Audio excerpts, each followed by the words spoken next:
사랑하는 성도 여러분, 빛을 따르는 성도와 어둠 속에 살아가는 사람의 명암을 적나라하게 보여준 성경의 사건이 있습니다.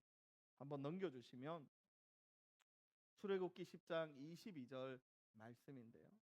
우리 23절까지 같이 한번 읽어보겠습니다. 시작. 모세가 하늘을 향하여 손을 내밀매 캄캄한 흑암이 3일 동안 애굽을 온 땅에 있어서 그 동안은 사람들이 서로 볼 수 없으며 자기 처소에서 일어나는 자가 없으되 온 이스라엘 자손들이 거주하는 곳에는 빛이 있었더라. 아멘. 여러분, 모세가 이스라엘 백성들을 애굽에서 탈출시킬 때에 9가지 재앙을 애굽 땅에 내립니다. 그 마지막 재앙이 바로 흑암이라는 재앙입니다.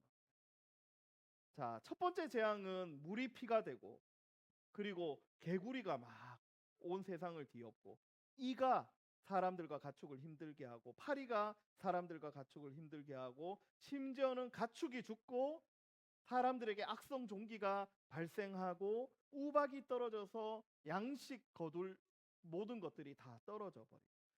메뚜기가 찾아와서 남아있던 것도 다 뜯어버리는 재앙이 8번째 재앙까지 진행되었어요. 그리고 마지막 재앙은 점점 재앙이 가중되었으니까 사실 마지막 재앙은 지진이 일어나거나 하늘에서 불이 떨어지는 그런 재앙일 수도 있겠다라고 생각할 수 있어요. 그런데 마지막 재앙은 뭐냐 하면 고요한 중에 어둠이 찾아와요. 자, 어둠, 흑암이 지금까지의 재앙만큼의 피해를 줄 수 있나요? 이 어둠이 3일 동안 있었다라고 얘기해요. 여러분, 저 같으면 3일 동안 잡니다. 예.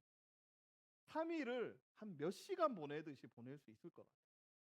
여러분, 공부하는 학생들 3일 동안 집에 이제 흑암이니까 어떻게 보낼래? 그러면 공부하던 아이들 잡니다. 자면 돼요.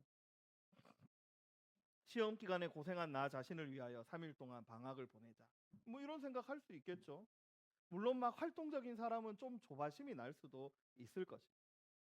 자, 그런데 놀라운 것은 흑암 재앙을 마지막 재앙으로 하나님께서 선택하셨다는 것. 우리 말씀을 한번 더 넘겨주시면 흑암 재앙을 경험한 네, 됐습니다. 제가 읽어드리겠습니다. 자, 흑암 재앙을 경험하자마자 이 바로 왕이 모세를 급하게 부릅니다. 그래서 뭐라고 얘기하느냐? 너희는 가서 여호와를 섬기되 너희의 양과 소는 물러두고 너희 어린 것들은 너희와 함께 갈지어다. 여러분, 이전에는 너희들만 가, 여자 아이들은 다 두고 가, 이렇게 얘기했던 바로가 여자 아이들 다 데려가. 이제 이 어둠의 재앙을 물러가도록 해줘라고 하였다는 거. 여러분, 바로 왕이 흑암으로 인하여서 경험한 것이 무엇일까요? 그냥 어두움 뿐일까요? 그것은 두려움이었어요. 두려움. 세상에 대한 두려움. 이 두려움의 실체는요, 하나님과의 단절입니다. 사람이 하나님과 단절되면요, 자기가 두려워하는 상황에서 벗어날 수가 없습니다.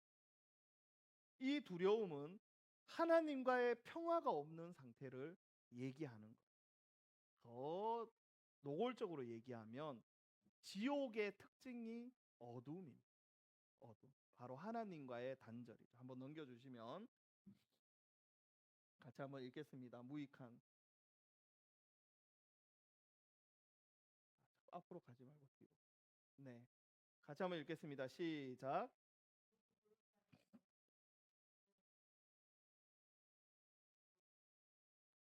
자, 마태복음 25장 30절의 말씀인데요. 여기에서 보면 이 무익한 종은 어디로 쫓겨나느냐? 어두운 데로 쫓겨나. 지옥의 어두움은 단지 빛이 없는 어두움이 아니라 하나님의 은혜와 은총이 단절된 거예요. 여러분, 이 공간 안에 불이 캄캄한 밤에 불을 딱 끄면요, 어둡습니다. 그런데 이 공간 안에 내가 의지하는 그분이 계시다고 알게 되면 이 어둠은 그렇게 무서운 것이 아니에요. 저는 우리 아이들과 가끔 영화관에 영화를 보러 가면요, 영화 하기 전에 딱 암전합니다. 불이 확 꺼집니다. 그런데 아이들이 두려워하지 않아요. 왜? 자리 끝에 아빠가 계시니까, 앉아 있어요. 오히려 그 어두움을 즐깁니다. 막 히히 까르르 거리면서 웃는 거. 여러분, 어두움이 두려움이 되는 이유는 그곳에 하나님이 없기 때문에. 바로는 3일 동안 지옥을 경험한 거예요. 그래서 그는 그 두려움을 인하여서 어떻게 됩니까? 마음에 하나님이 없는 마음을 경험했다 하는 거예요. 우리 여기 밑에 말씀 내가 이번에는 같이 한번 읽어봅니다. 시작. 이번에는 모든 재앙을 너와 내 신하와 내 백성에게 내려 온 천하에 나와 같은 자가 없음을 내가 알게 하리라. 아멘. 요게 흑암 재앙을 주시기 직전에 하신 말씀인데, 여기 보면 너와라는 이 단어가 성경에 보면 각주가 나와 있는데 마음입니다. 너의 마음에 내가 재앙을 내리. 그러니까 지금까지는 물리적인 재앙들이었어요. 그런데 마지막 재앙은 뭐냐 하면 우리 마음에 재앙을 내렸어요. 우리 마음의 가장 큰 고통은 뭐냐 하면 하나님이 없는 것. 바로 바로 왕이 이 지옥을 3일 동안 경험하면서 하나님의 임재가 제거되면서 두려움과 염려와 불안의 끝을 보게 된 거죠. 가장 무서운 재앙은 물리적인 재앙도 두렵고 힘들지만 내면의 재앙. 이 빛이 없는 우리 인생 얼마나 두렵고 떨립니까? 그래서 뭐 합니까? 보험을 20개, 30개씩 들고, 그죠? 돈 모으는 것도 다 보험이잖아요, 보험. 그리고 주변에 힘 있는 사람들과 관계를 맺고, 이거 다 뭡니까? 하나님이 나에게 안 계시지 않기 때문에 내가 어떻게 합니까? 스스로 울타리를 만드는 인생이라는 거. 그것이 우리 인생들이 살아가는 방법들이었다. 출애굽기 10장 23절에 그렇다면 온 이스라엘 자손들이 거주하는 곳에는 빛이 있었다라는 이 말씀의 빛은 여러분 태양빛인가? 아니면 별과 달의 빛인가?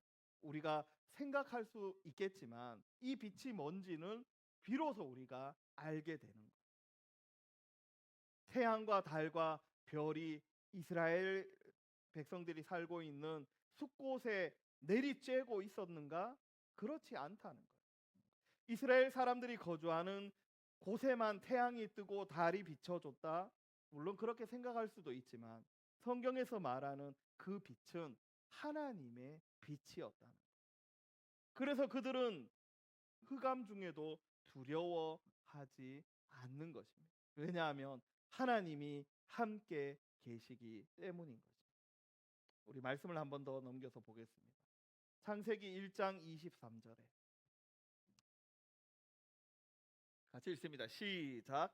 땅이 혼돈하고 공허하며 흑암이 깊음 위에 있고 하나님의 영은 수면 위에 운행하시니라. 하나님이 이르시되 빛이 있으라 하시니 빛이 있었고. 이게 여러분 창세기를 보면 하나님이 천지를 창조할 때 제일 먼저 빛이 있도록 하셨다. 그런데 이 빛은 여러분 우리가 알고 있는 낮에 태양이 떠서 비치는 빛이 아닙니다. 왜냐하면 태양은 창세기 1장 14절 15절에서 만들어졌거든요. 빛은 이미 이전에 있었고 태양이나 광명체들을 만든 것은 성경을 한번 넘겨 주십시오. 같이 읽겠습니다. 시작. 또 광명체들이 하늘의 궁창에 있어 땅을 비추라 하시니 그대로 되니라. 여러분 광명체들은 태양, 달, 별, 이것을 광명체라고 하는 거예요. 창세기 1장 14절 15절에 비로소 어떻게 됩니까? 광명체가 만들어졌어요. 그래서 창세기를 보면 빛이 있었는데 하나님이 빛이 있게 하셨고 넷째 날에 태양을 만드셨다. 여러분 놀라지 마십시오. 심지어 광합성을 해야만 살 수 있는 풀과 채소들은 셋째 날에 태양이 없는데 만들었어요. 요즘 우리 아이들이 과학 얘기를 막 합니다. 왜 저기 나뭇잎이 왜 초록색인 줄 알아? 나한테 어느 날 묻더라고요. 내가 알지만 왜 그러니까 광합성을 해서 그래. 어디서 학교에서 배워서 저한테 아는 척을 막 했습니다. 여러분 태양빛을 받으면 채소나 이런 식물들이 자라나는 거 맞습니다. 과학적으로. 그런데 창조 때를 보면 태양이 만들어지기 전에 하나님께서 채소들을 자라나게 하셨다. 그러면 그것들은 도대체 어떻게 살 수가 있었을까요? 그것은 하나님께서 천지를 창조하실 때에 가장 먼저 만들어 주셨던 빛 때문인 것입니다. 이 빛은 뭐냐? 하나님의 은혜예요. 흑암 중에서도 채소들이 자랄 수 있는 거 은혜입니다. 여러분 세상이 어둡고 캄캄하고 도덕적으로도 너무 타락했고 이 세상은 참 우리가 살아갈 가치가 없는 곳이라고 생각할지 몰라도 하나님의 은혜가 있으면 우리는 넉넉하게 삽니다. 고대인들뿐 아니라 현재를 살아가는 사람들도 태양이 없으면 우리는 살 수가 없어 이렇게 말합니다. 그러나 참 빛이신 하나님의 은혜로 우리는 살아갈 수 있는 존재라는 것. 그래서 구약의 하박국이라는 선지자가 이렇게 고백합니다. 한번 넘겨주시면 같이 한번 읽겠습니다. 시작. 비록 무화과 나무가 무성하지 못하며 포도나무에 열매가 없으며 감람나무에 소출이 없으며 밭에 먹을 것이 없으며 우리에 양이 없으며 외양간에 소가 없을지라도 나는 여호와로 말미암아 즐거워하며 나의 구원의 하나님으로 말미암아 기뻐하리로다. 아멘. 여러분 무화과 나무에 열매가 없습니다. 포도나무에도 열매가 없고요. 감람나무에도 소출할 만한 것이 열리지 않았어요. 망한 겁니다. 우리의 양이 있어야 되는데 양이 없어요.